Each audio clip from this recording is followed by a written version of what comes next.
Yo, what's up mga tropa pips? Magandang araw po sa inyong lahat at welcome po dito sa aking live. Ayan, good morning sa lahat ng mga tropa pips natin na manonood po nitong aking vlog. At ang vlog po natin ay walang iba patungkol po dito sa post ng Bilyonaryo News Channel. Ayan. Yan po. Yan, lalagay ko dito. Yan po, ito po yung ating topic. At ako po ay na-intriga dito sa post na ito. Kasi nung mga panahon po na nagkakaroon ng hearing sa Senado ng mga nawawalang Senado, aking naalala na etong si Gretchen Barreto ay pumutak patungkol po sa kay Bato de la Rosa. Medyo parang sabi ko nga noon parang ano pa ako noon kay Gretchen. Parang nainis pa ako kay Gretchen noon kasi binabanatan niya si Bato de la Rosa. Pati yung relo na suot. Sumagot nga si Bato niyan. Sabi nga ni Bato, deserve naman daw niya at may kay naman siya na magsuot daw ng ganong kamahal na relo. Ngayon, parang biglang nag-flashback lang sa akin. Nung nakita ko etong post na ito ng Bilyonaryo at nakalagay dito, Celebrity in the Shadows. Gretchen Barreto linked to missing Sabongeros case remains silent amid speculation. Ayun. Ngayon po, meron po silang meron silang balita kanina. Puntahan natin yung balita at kasi medyo para meron lang tayong pagbabasehan. Nagtataka ako kasi bakit yun ang sinabi doon po sa balita ng Bilyonaryo. So, ito po yung balita ng Bilyonaryo News Channel patungkol po dito sa sinasabing female celeb. Ayan. So, ito. Play natin. Sangkot umano ang isang female celebrity sa kaso ng missing Sabongeros. Sino kaya siya? Nagbabalik si Joash Malimbal.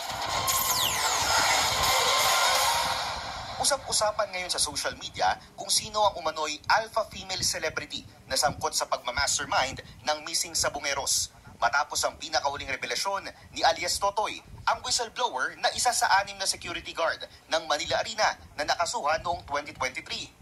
Matatanda ang kinumpirma ni Justice Secretary Boying Remulla kahapon na isang makapangyarihang tao ang nasa ulo ng operasyon. Basta yung sinasabi ng mastermind, narinig ko yung kanyang in his own words, kaya natin yan kahit sa Korte Susun, kahit Supreme Court kaya niya.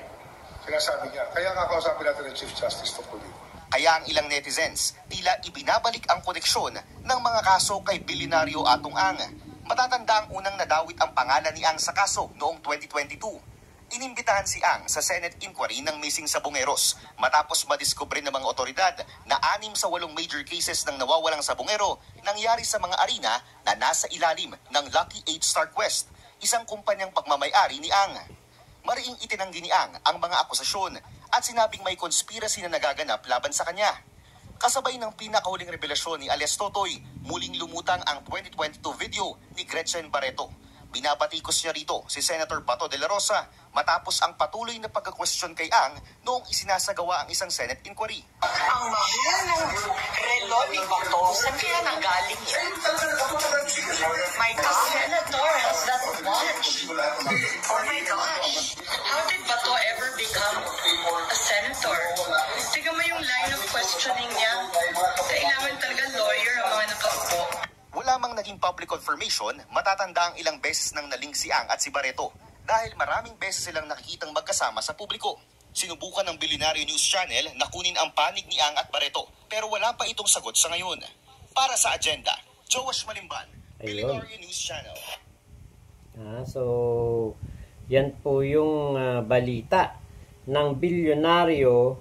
Bukod doon sa post nila sa FB, ito ay yun nga din pong balita na yon ang kumbaga nakapukaw ng pansin sa akin at naisip ko, teka, naalala ko to panahon po nang nawawala yung mga Sabongero, nagkaroon ng Senate hearing at ito nga pong si Gretchen ay all of a sudden, di ba, out of nowhere, biglang pinagtatanggol niya si Atong Ang. So hindi po maiwasan na ang atin pong mga kababayan talaga ay mag-speculate. Katulad nga po dito, may mga comment dito na na kumbaga ang sinasabi nga po ay etong si Gretchen. Alam niyo po, kung atin pong titignan, kung talagang makapangyarihan. Kasi kapag sinabing makapangyarihan na mastermind, 'di ba? Ang talagang niyan, ang iisipin natin, 'di ba? Atong Ang. Kasi ito yung ito yung kumbaga talagang hayag na hayag. Na sumisistema patungkol po dito sa isabong. Siya talaga, 'di ba? Kapag binanggit mo nga Atong Ang, wala ka ibang iisipin, sugal. Bilyonaryo talaga 'to sa pagiging mga kumbaga operator ng mga sugal. 'Di ba? Yun kagad papasok sa isip mo eh. Pero yung sinasabi ni Atong Ang doon sa kanyang statement doon po sa Senado na meron daw pong conspiracy na nagaganap patungkol sa kanya at meron po siyang sinasabing mga ibang mga tao, mga politiko pa nga na sangkot nga daw po dito sa conspiracy na to. Meron pong nagsabi sa akin sa isang live ko na isang politiko nga daw po ang maaaring may gawa nito para ituro laban dito kay Atong Ang. Pero nung lumabas yung sinasabi po na Alpha Group na sinasabing merong female celeb, naku, naghanap po ako ng mga female celeb na maaring may kumbaga hobby o kumbaga nalinya o kumbaga nanonood ng mga sabong. Ala pong ibang lumalabas kung hindi nga itong si Gretchen Barreto. Kasi syempre ako, napunta ako ng sabungan. Talagang ito pong sabungan ay laro to ng mga kalalakihan. Diba? Talagang etong sabong wala po itong ibang wala pong akong napakabihira ng mga kakilala ko na babae na nagsasabong. Kahit naman siguro na sinong sabungero na nagpupunta ng sabungan, alam yan na kukonti lang ang mga babae na nahihilig diyan. At ang karamihan po talaga ay mga kalalakihan. Kaya po nung akin pong sinearch, wala pong ibang celebrity na sinasabi po na mahilig po sa sabong. Para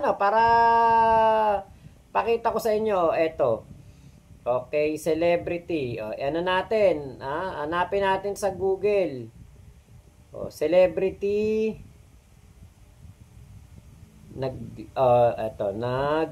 Sasabong. Ako, alam ko si Manny Pacquiao, yan. Dati, mahilig yan sa sabong. Ewan ko lang ngayon, dati po, nagsasabong yan. Nakikita natin yung mga, mga manok niyan sa Araneta Coliseum pa nga wala ditong lumalabas eto. Ang isang lumabas dito, si John Lloyd. Eto si John Lloyd, nasa sabungan.